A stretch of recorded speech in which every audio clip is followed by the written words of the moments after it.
Hi, hello food drawers, how's it going? Style and design are things most people could consider subjective. Character design, interior design, fashion, what used to be the coolest thing ever back in the day when you were younger is now considered lame and ugly and nobody wants that anymore. That is often the case with fashion trends, humor, internet culture, things that go out of date pretty quickly. But at the same time, more and more often, I hear people say, and I catch myself saying, it was better before. And that phrase has been especially popular in recent years of pop culture with remake after remake after remake, live action after live action after reboot. They just keep coming. And sometimes on unique, infrequent occasions, the general public is super positive and supportive of the remake and is happy to see their favorite characters in a new light. The other 99% of remakes, unfortunately, don't get so lucky. And most of the times, it has to do not with the idea of a remake itself, but with character redesigns that come along with it. And that is what I wanted to dive into today. Because as an artist who designs characters, I have my own stack of opinions about it, okay? So make some tea, draw along, eat along, and let's get into it.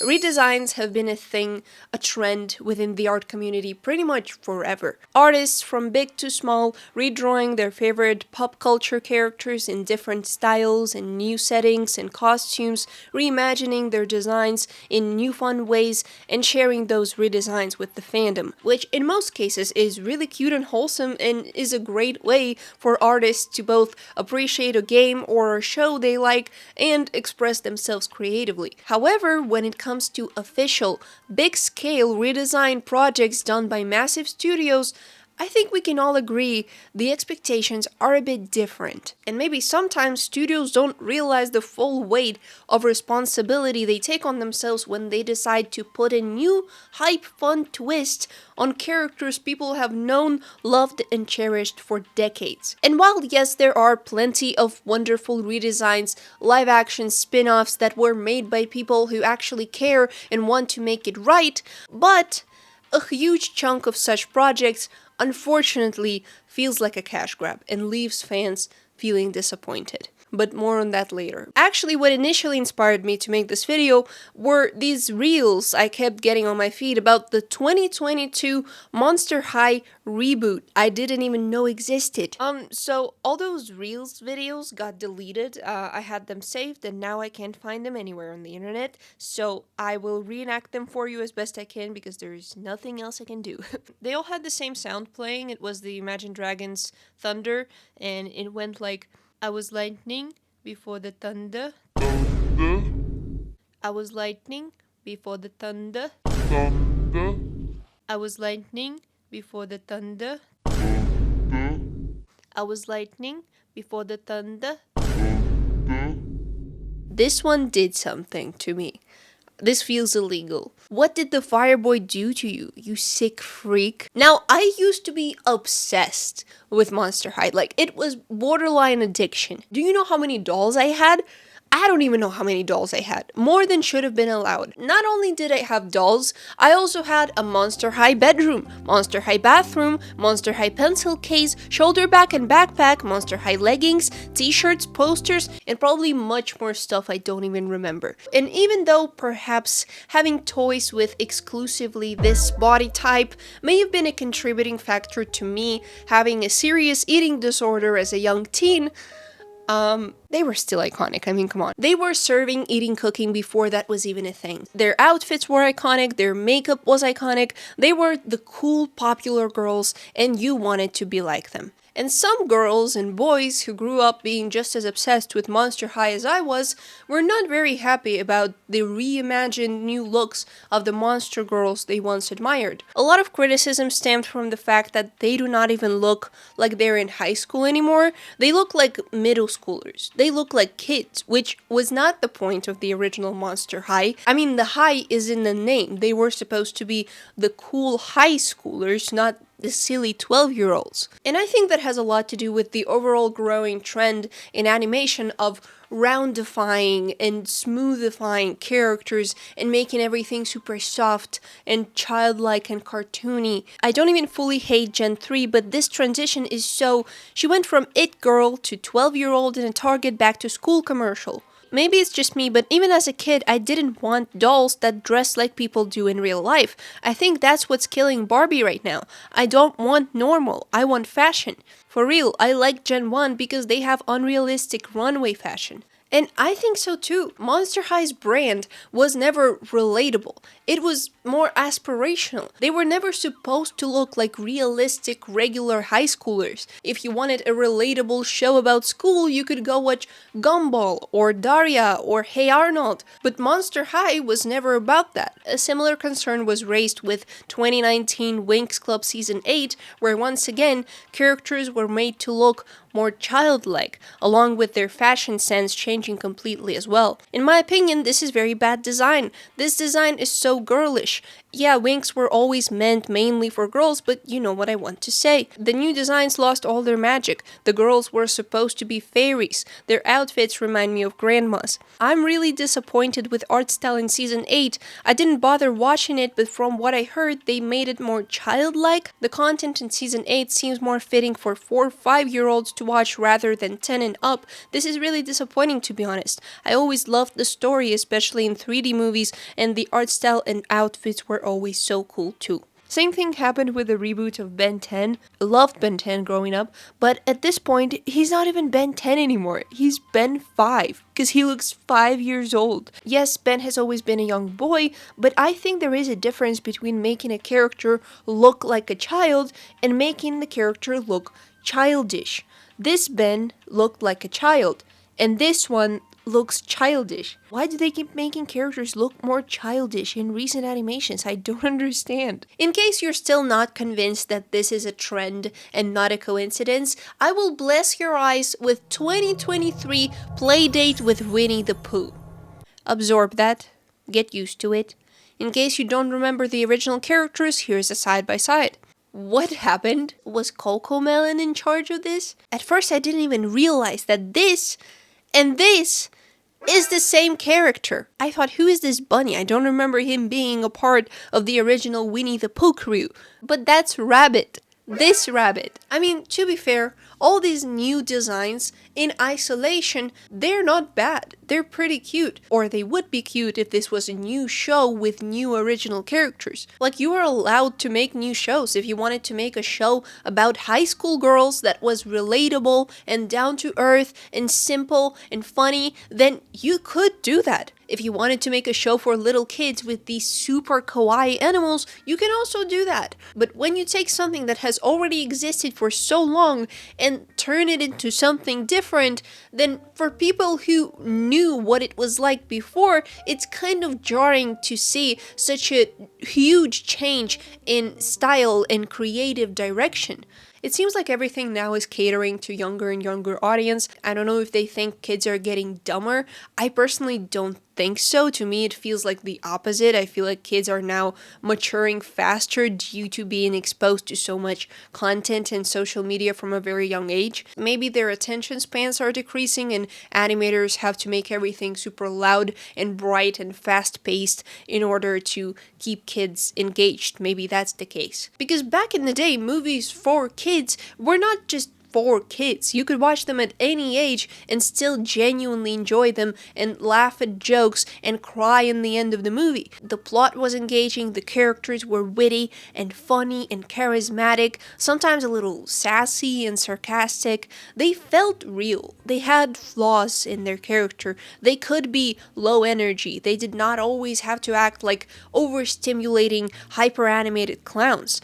I don't know, maybe it feels like less effort is being put into kids' media. It's not as deep or well written as it could be. Feels like they're just reaching for the most low-hanging fruit in terms of plot and humor in kids' movies, along with changes in animation style. Although there were some animated movies I really enjoyed recently, like The Wild Robot and Elemental and Klaus and Puss in Boots are really wonderful movies, and I love that they have their own unique styles instead of having that polished, round look all Disney and non-Disney 3D movies have nowadays. Even with the upcoming Shrek 5, people notice similar changes in animations and expressions and how much smoother everything looks, even though technically they did not redesign the characters, they just changed the rendering and animation style, but a lot of people really didn't like that. Those movies I mentioned, despite being for kids, did not feel dumb and childish. They really made me feel something. I'm pretty sure I cried on Klaus and Wild Robot. Just because it's for kids doesn't mean it has to be dumb.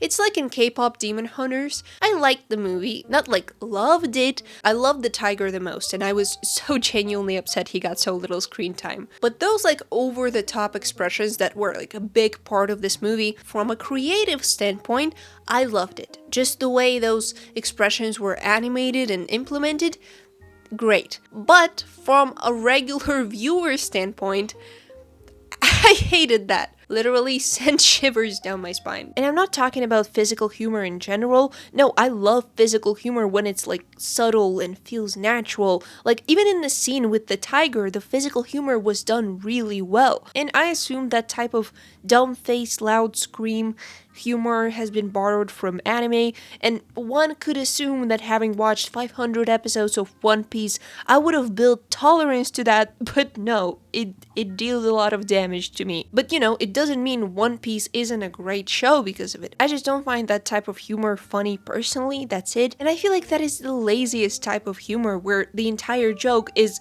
silly face for the sake of silly face, or loud scream for the sake of loud scream, which again makes it seem like movies are catering to younger audiences. And it felt like those expressions and physical comedy were used as a replacement for any actual charisma or witty jokes the characters could have had, when in my opinion it should be an addition and not a replacement. I don't know, I'm just trying to understand what it is about Demon Hunters that made me not enjoy it as much as those other movies I mentioned. I love the animation and songs a lot, but the plot and the characters just didn't make me feel anything, didn't make me cry, didn't make me laugh, didn't make me like the characters except for the tiger. The tiger needs his own separate movie. Please make it just for me. I got really off track. Let's get back to redesigns. But sometimes animators, instead of choosing the smoothifying and babyfying route, choose to remind everyone about the powerful technologies they have at hand, and decide that the best way to upgrade something that was previously a cartoon is to make it as horrifyingly realistic and detailed as possible, making sure we see the full potential of modern CGI technology, because everyone knows more realistic means more better. That's how it always been, that's how it always worked. You need to see every pore and every hair and every dust particle. That's what the entire budget should go towards. Who cares that we deprived the character of any expressiveness and emotion it used to have as a cartoon? Who cares if it's emotionless? Look at how well rendered it is. These realistic looking CG animations need to stop. They lack the personality of the movies they're imitating. It's like watching a movie but enacted by lifelike puppets with stiff faces. I guess some people maybe do see realism as being superior and more professional than stylization, because they don't realize how much effort and skill actually goes into stylization, how hard it is to make a perfect, balanced, stylized design that will be unique and memorable and expressive enough. Why would you ever look at Sonic the Hedgehog or Spyro the Little Dragon, characters with perfectly crafted designs that work and that people love, and decide to completely strip them of their entire identity and make their proportions and facial features not just imbalanced and eerily realistic, but almost unrecognizable? Why? We get it. You can make rendering so realistic it hurts my eyes to look at, but just because you can doesn't always mean you should. Although actually, sometimes you should. What is this? Pay close attention. What is this? Those are Alvin and the Chipmunks. Who did this to them and why? If you wanted to humanize them, then humanize them. Make them look like real kids. Why did you turn them into this weird concoction between a chipmunk and a human? They have human ears and human skin, but chipmunk noses. They look gross. I'm sorry. Actually, on second glance, I changed my mind. I don't think they look that bad. While I was editing, I got used to them and they seem fine. I guess they're just wearing the most atrocious, ill-fitting outfits, and maybe that is why I hate the design so much. That's so ugly. I'd rather see them walking around barebutt like they did in the movie than wearing whatever this is. Studios just love using their CGI in weird ways, dude. Even when they have an option to use real actors, they still choose to use CGI. They're getting high off this thing, I swear. And another huge chunk of public outrage and online debates regarding redesigns has to do with race swapping. Blackwashing, whitewashing, Asian washing, you name it. And people are gonna disagree with it. But most often this has to do with live action remakes, where the actor that is being casted happens to have a different skin tone than the original character. The ones I remember being talked about are Little Mermaid, Snow White, The Witcher, Harry Potter, One Piece, Death Note, Lilo and Stitch, How to Train Your Dragon. But in my opinion, when it comes to live actions, if the director decided that a certain actor would be the best possible fit to portray a certain character, then I don't care what their skin color is. If they will nail the character with their good acting, I'm all for it. Recently in live action One Piece, people were concerned with Vivi being black, but dude, knowing that Oda, the creator of the original One Piece, stands behind every creative decision in the making and casting of this show, you could tell me that Vivi is gonna be played by Dwayne "The Rock" Johnson, and I would gladly accept it, because if Oda said so, that means it's right. And besides that, if you have watched the show and know Vivi's background and that she comes from a country of Alabasta, which if we do a quick Google search, which countries is Alabasta based on? Oh look, no way! Alabasta is based on a fusion of ancient Egypt and India with some other cultural influences mixed in. While the desert setting, pyramids, and some characters' names have strong Egyptian roots, the architecture, clothing, and other aspects also draw heavily from India. Yeah dude, if you ask me, I'd say it makes less sense for a character who's lived in a literal desert her whole life to be this deadly pale. But something I haven't really seen before is race swapping in animation, until I came across Velma, the 2023 Scooby-Doo spin-off show, ? And at first glance, the obvious distinction from the original was that they race swapped Velma. For some reason, I don't really see why you would need to swap races in animation, because in live action you're hiring a real actor, and what matters is their acting abilities. In animation, there is no actor, and I know there is such thing as black-coded or Asian-coded or something else coded characters that have traits that could be associated with a certain culture, but Velma? Bro, I don't think Velma ever had that going for her. I'm sorry, I just don't see that at all. She's just a nerdy white girl. Where did you get that from? But Velma, you know, despite the change in skin tone, is clearly still Velma. The character is still recognizable. The outfit, the hair, the glasses. But as I dug deeper, who is that? That's not Shaggy. Who is that? That's a totally different person. He does not even resemble Shaggy in the slightest. Do you think I'm stupid? The only thing close to Shaggy is the outfit. That's about it. But turned out, and I don't know if that makes it better or worse, this guy does not resemble Shaggy because he is not Shaggy. That's a different character named Norval. And that poses a true Scooby-Doo mystery question.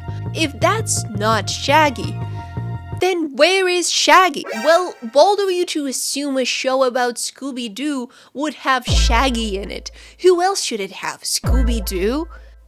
Oh, did I forget to tell you there is no Scooby-Doo?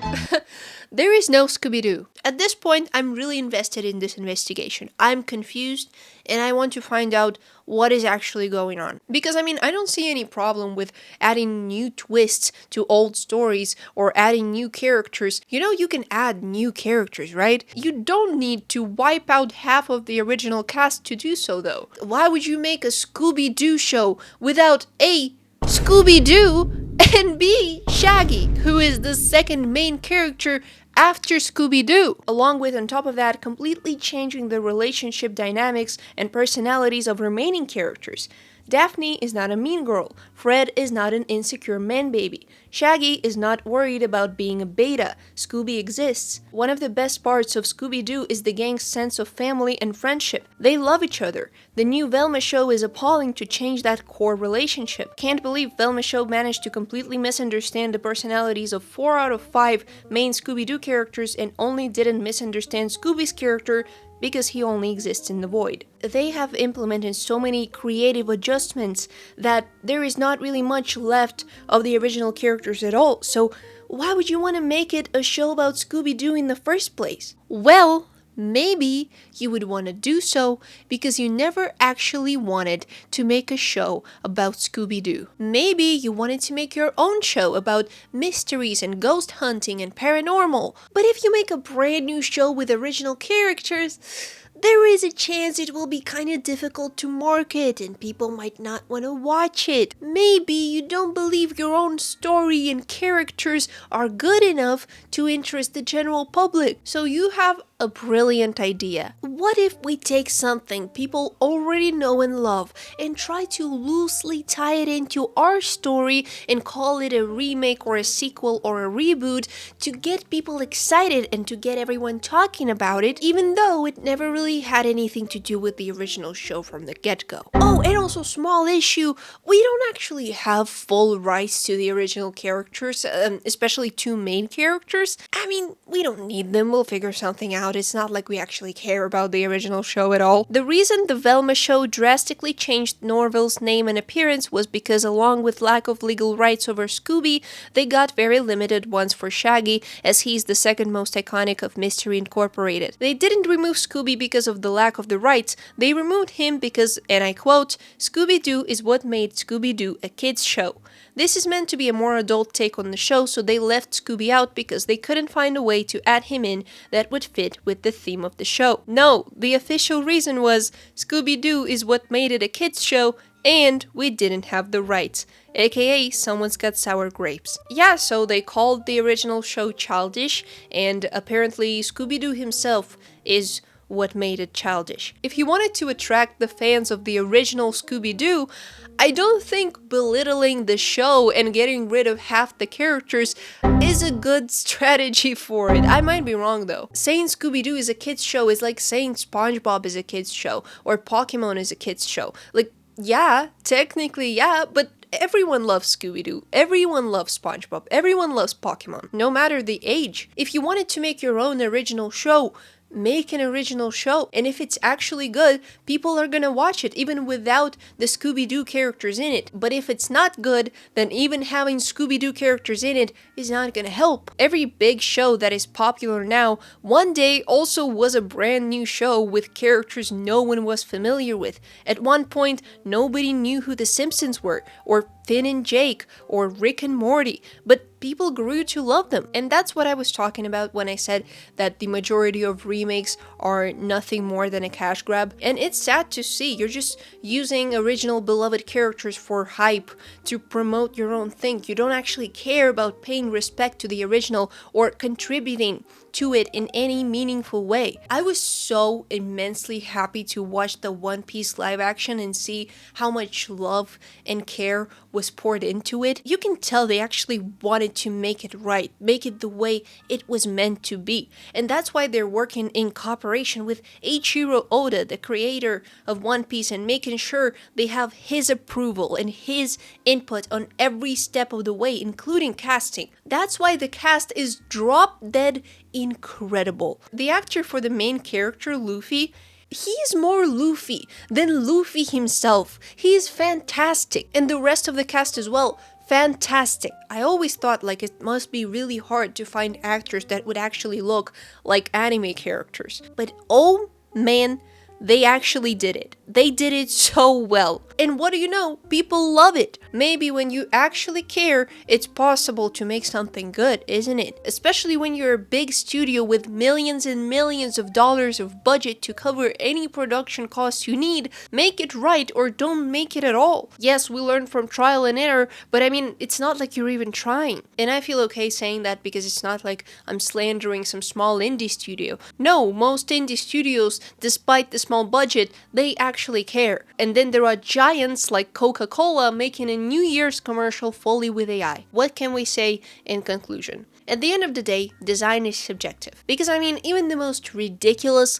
laughable designs everyone made fun of were still designed by somebody. Somebody came up with it, and then it went through multiple groups of people who then approved of it. In some cases, it's really hard to believe, but it's true. I feel like a lot of people are yearning for more new, original stuff. Like everyone really enjoyed K-pop Demon Hunters and the No I'm Not a Human, the game.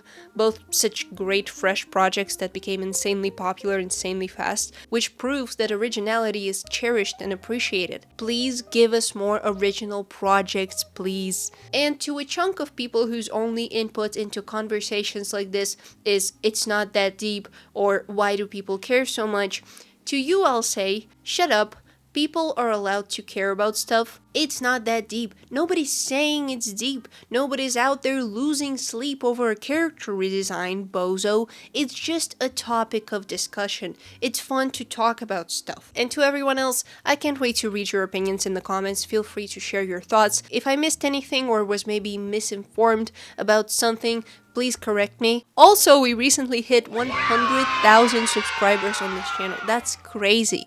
Thank you all so much. I'm gonna make a separate video, like maybe a little Q&A, where I can answer any questions you might have about art related stuff for myself or anything else. I will make a Q&A post on my community tab here on YouTube and on Instagram stories as well, probably. And I hope you enjoyed this video. Thank you so much for watching, and good night, good day, goodbye.